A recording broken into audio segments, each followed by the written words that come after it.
get my hair there. Hey guys, it's Ted Bogert. Welcome back to the Ted Show. We are here with the man, the myth, the legend, a very old friend of mine, and he's not old, but we're just old friends. John Tankersley is here today. Been trying to get him on the show for a while. Today we're going to talk about an area of expertise that he knows more about than I do, which is what's going on with hurricane season, especially as it relates to insurance. Welcome, John. How you doing? I'm doing great, man. Thank you so much for having me. It's a pleasure to be on with you, Ted. I know you look good. You look good. Well, thank you. Thank you. And you were right in the beginning part of your comments. We are getting old, man. We There's are. a lot of gray in the beard. There's a lot of gray in the beard. I'm hoping when I hit 60 is going to be the new 30. I don't know if anybody's going to buy into that, but I'm going to give it a whirl. All right, so we've got a lot to talk about, but I want the audience to know a little bit about you. So give us the 411 on John Tankersley. All right. Well, I have known you, Ted, for 27 years. Since you were one or two, you know. I know. And I've been in the insurance business since right when I got out of college in 94. And then in 98, 99, I moved over to the property and casualty side of things. And in 2001, I started Tankersley Insurance Group. The worldwide headquarters were in Lee Road. I think it was 700 square feet and one employee. And then I grew the agency. You and I were colleagues at the time in the insurance business, and took on a partner in 2004, 2005, and then it became Florida Insurance Specialist, which a lot of your realtor and mortgage friends may still remember it from those days. And then grew that agency to about $100 million in premium, and then we got bought by Assured Partners. There's the name there. It's over here. I got to remember to do the reverse angle when I'm on the monitor. Assured Partners is a national insurance brokerage. They have over 300 offices nationwide. They have offices in the UK and in Canada. And they have every vertical of insurance that's available to the universe. Anything that you need, they can insure it. They have over 7,500 employees and $1.7 billion in revenue. And we've been a part. I know. We've been a part of Assured Partners since July of 2016, and it's been a great situation for us. It really has. It's allowed us to, our agency has now grown significantly, even from the time when we sold, and I'm still doing what I'm doing, which is engaging with real estate and mortgage friends to hopefully be a resource for them, for their clients, and haven't changed. So good at it. Well, we were talking before we came on. Nobody ever grows up, or growing up says I want to be a home insurance salesman or a property insurance salesman. But I love how I do what I do, and I've got a lot of good folks that work with me to make things, keep me in line and keep me organized and make things run. Monica Santiago, I believe, has joined, and she's on, and she's our marketing executive for Central Florida. She does a great job, so I wanted to make sure and give her some kudos as well. She's awesome. She's amazing. Really like her. Thank you. All right. So tell us about hurricane season, right? We're in it. We're 11 days, 12 days in it. Monica says, I am here. Hi, Monica. And hi, Michelle and Jackson. They both popped on too. Oh, hey, Michelle and Jackson. Tell us about hurricane season. When I don't suffer from the insurance disease anymore, thank God. But I just remember from June 1st to like the 1st of December, it was nothing but stress. It was a very stressful time for an insurance agent, and I don't miss those days. But tell people about hurricane season. What do we have going on in 2021? And then, of course, we want to talk about that from an insurance perspective and how we protect ourselves better. Well, like you, hurricane season is my least favorite time of year. I think we're both native Floridians. No, that's Stacy and you, but yes. Oh, okay. All right. Sorry. But you've been here long enough, man. Come on. Since the earth cooled, John. Right. Yeah. It is my least favorite time of year. This hurricane season promises to be just as active as last hurricane season. They are predicting, I think, 18 to 20 named storms, 6 or 7 hurricanes, and 3 of them major, which is category 3 or higher. And you pointed out, you got nervous, especially when we owned our agencies, Ted, during that time period. And the thing I want to make folks that are in Florida that are viewers of the program aware of is that we usually can get into like mid to late October and you think you're past it, right? Well, I want to remind everybody, Hurricane Eta in November of last year, not too long before Thanksgiving, actually hit Florida. It came ashore as a Category 2 or a Category 3. So be vigilant. It was kind of Mother Nature's way of saying, hey, I'm not going to forget about you, Florida. It was the 30th named storm, 30. We went into the Greek alphabet. And I think that it's going to be more the same this year. What's the cause? I know you have your finger on the pulse of that. What is it? Because we had, believe it or not, we had a ton of people go, is he going to talk about global warming? So tell us what's happening, because I think we all feel a shift. We can feel that there continues to be more and more named storms, and the predictions are actually not as high as it actually happens. I mean, we're surpassing the prediction. What's going on? So if you take the politics out of it, you have to be pragmatic about the situation. And for Florida, we are a sponge surrounded on three sides by bathwater, and it's conducive for storm activity. Water is evaporating from the surface of the ocean at a much faster rate, and that might be contrarian to what people would think on a global warming or climate change argument about tidal waters rising, which is certainly happening.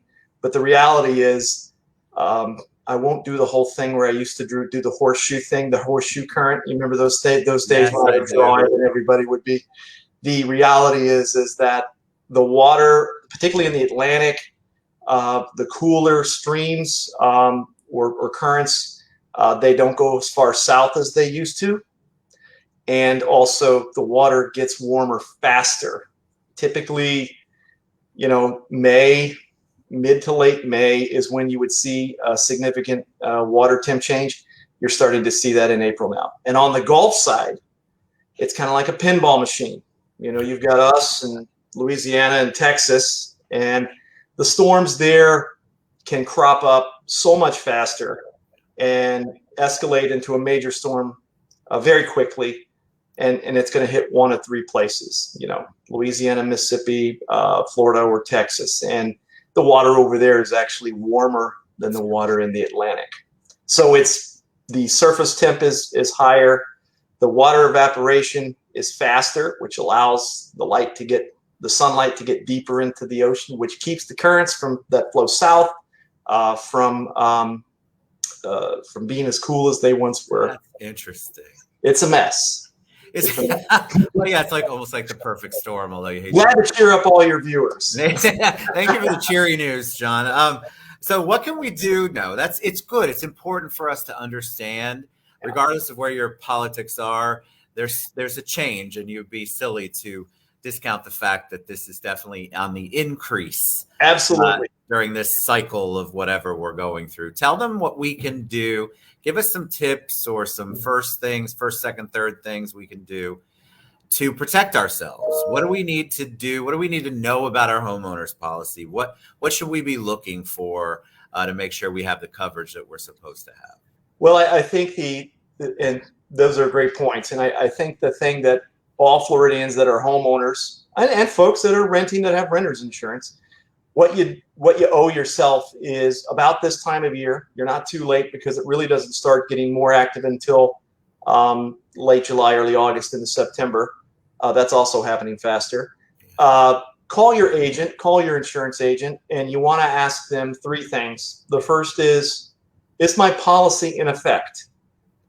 A lot of people don't know this, but particularly when there's mortgage companies involved, the lenders switch servicing all the time, and you get a letter in the mail and it says your mortgage is now serviced by XYZ Mortgage, nothing changes, and you don't think anything of it, you throw it in the trash can.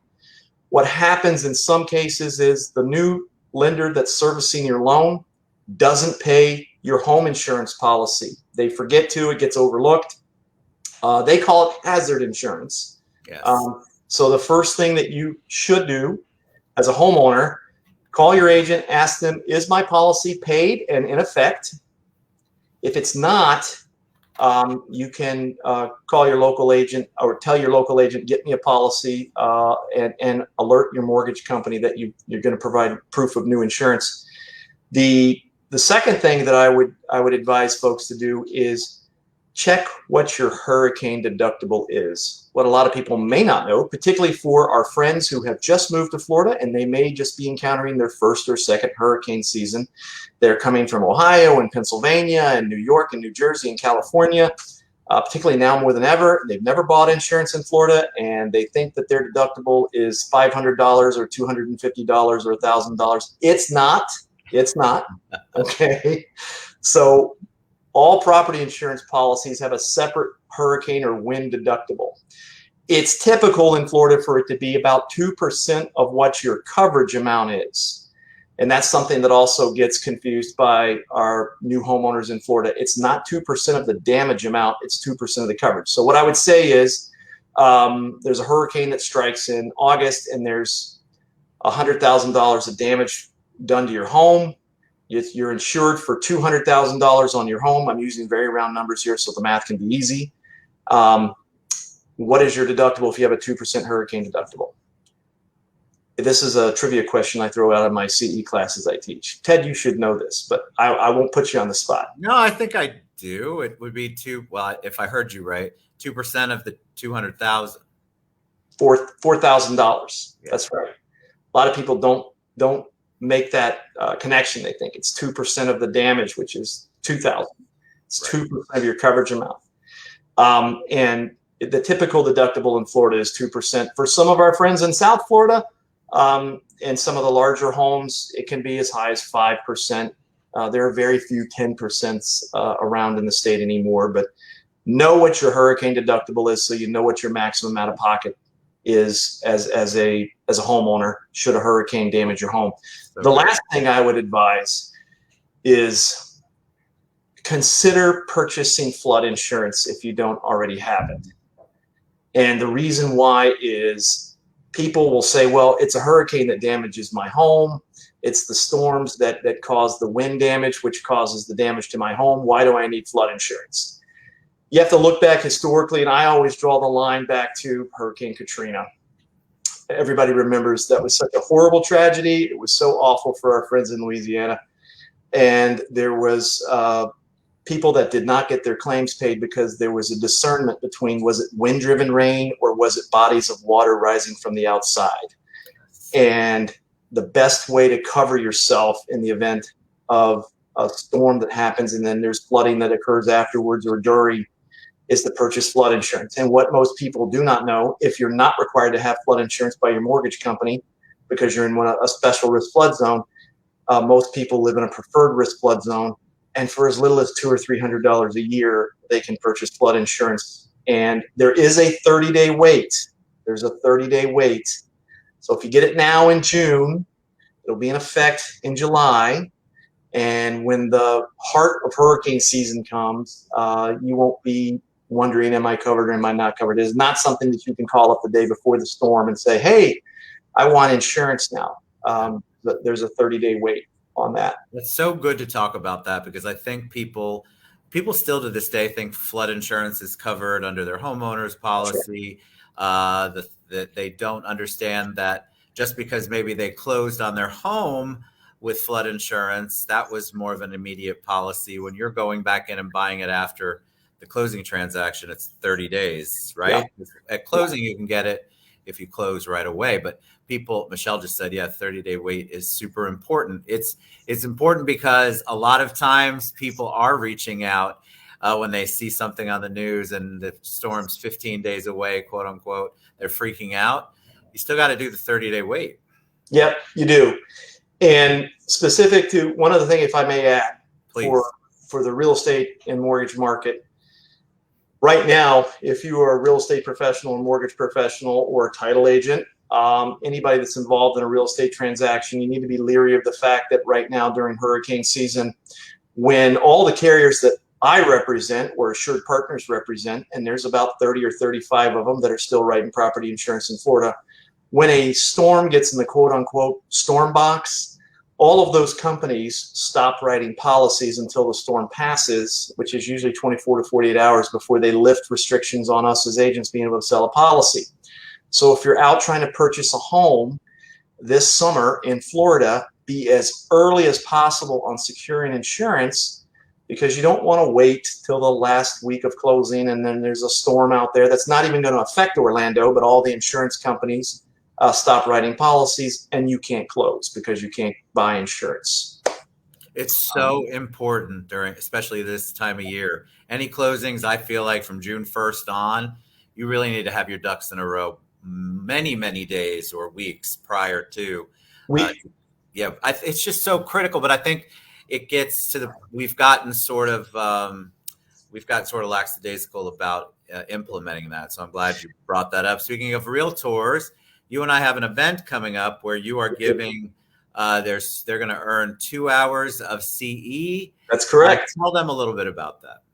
So this is a class that I started teaching about 3 years ago, and it's called Insurance 101.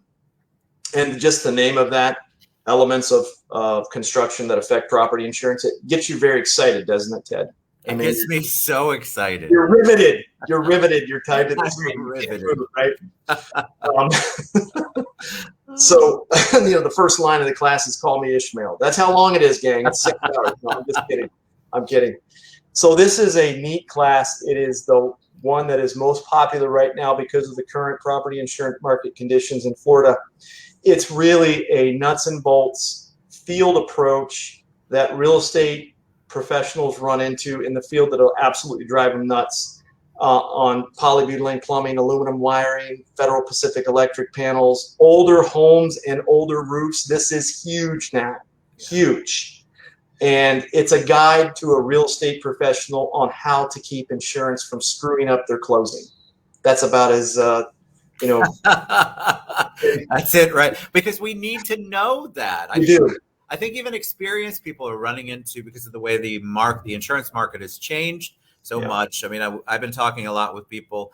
Back in the day, Orlando was where you wanted to write everything. Yeah. And the carriers are certainly making that a little more challenging in this arena, and people don't understand why. So there's a lot going on, a lot of change in that market. It's not just, oh, you've got a new home, that you're great, but if you got an older home, you have a roof update, you're great too. That's not necessarily the case either. There's a lot of changes. It is definitely not. And to give you some context and to give your viewers some context, between the fourth quarter of 2019 all the way up through June of this year, we're just going to finish up June 30th, FIS, or Assured Partners Lake Mary, FIS is part of their platform, we will have had to replace, for existing customers, these are not new policyholders, these are existing customers, 22,000 home insurance policies. Oh my God. Because the current carrier situation is you have a bunch of companies that are writing less policies. They're making underwriting restrictions on new business very tough. If that home is over 15 years old, I'm not going to steal my own thunder on Monday, but as a real estate professional, the 4-point inspection, the wind mitigation inspection is an absolute must. It used to be 30 years. I remember when we first started selling insurance, if the home was over 50 years, they'd be like, woo, you need a 4-point. And a 4-point was kind of like a scarlet letter, like, oh, wow, this guy needs a 4-point. What historic home is he buying? Now, if it's 15 years or older, it's a different hill to climb on insurance. So the markets have gotten very difficult, predominantly because of loss ratios for the companies that write property insurance in Florida. In 2019, the loss ratio was 127%, and the underwriting loss on roof and internal water claims was about $580 million. And in 2020, and these numbers just came out at the end of the first quarter of 2021, the loss ratios as an aggregate were over 140%, and the underwriting loss on roof and internal water damage was $1.7 billion. Wow. Almost triple. Wow. In 12 months. So that at least explains a little bit as to why it's tightening so much, because those numbers are unbelievable. Yeah. Just can't believe it. All right. So this event, this Realtor workshop that John is going to come in and talk about is Tuesday the 15th. So this upcoming Tuesday, 10 o'clock here at the Citrus Club. You can reach out to John or me or anybody who's been tagged in this. And I see Monica's on there. I bet she'll put the link for the event for realtors to register. You're awesome, John. You are just the same. Thanks. I love everything that you do. I love that you still go out and market and do it the old school way, like we all learned. It is, a lot of people have forgotten how powerful and impactful that is, and you have mastered it. I'm going to tell a story on you. Okay. And it's a good one, so relax. Oh, good. I'm like, where's my cocktail? By the way, will there be wine at the event on Tuesday? I'm sure maybe afterwards there'll be a glass of wine available. I have no doubt in my mind. So I learned this style of marketing, which is go get with the folks that need your services for their clients. And I learned from Scott, who learned from you, Ted. And so there's a lineage there that goes back. And I wanted to give you the credit. When you said I'm the master at it, I enjoy what I do and I love what I do. But I have to give credit where credit's due. We're talking way back in the late 90s, early 2000s. You were a big part of my learning experience, that which I'm very grateful. Well, thank you. That's very sweet. We did it so different back then, didn't we? And you've continued it on. And I've always been a huge believer in that works better than pretty much anything else. I know those people, the staff, when you go in and visit an office, they look forward to you coming to the office, and that's what you want. And it's not just the business thing. You love people, and so people love you. And so it's a great way. So if you're out there and you don't believe that person-to-person marketing works, you should really reach out to Mr. John Tankersley, because he has carried that torch really, really well. And it really doesn't matter if you're a home warranty rep or title rep or a real estate agent or a mortgage professional or an insurance salesperson. That's very, it's the relationships matters. So that's every effort. All right. So we have assuredpartners.com scrolling across the bottom. You all register. If you're a realtor, register for that. The link will be in the comments. John, thank you so much for coming on the show. We're going to have some fun Tuesday. We're going to have fun. There will be a gift card raffle. We're going to have fun. This is not me reading a homeowner's policy. I don't want everybody leaving in tears, Ted. So it's going to be fun. We're going to have a blast. Reach out to us or register in the link that'll be in the comments. Thank you, John. Guys, we'll be back later on. See you soon. Bye, everybody.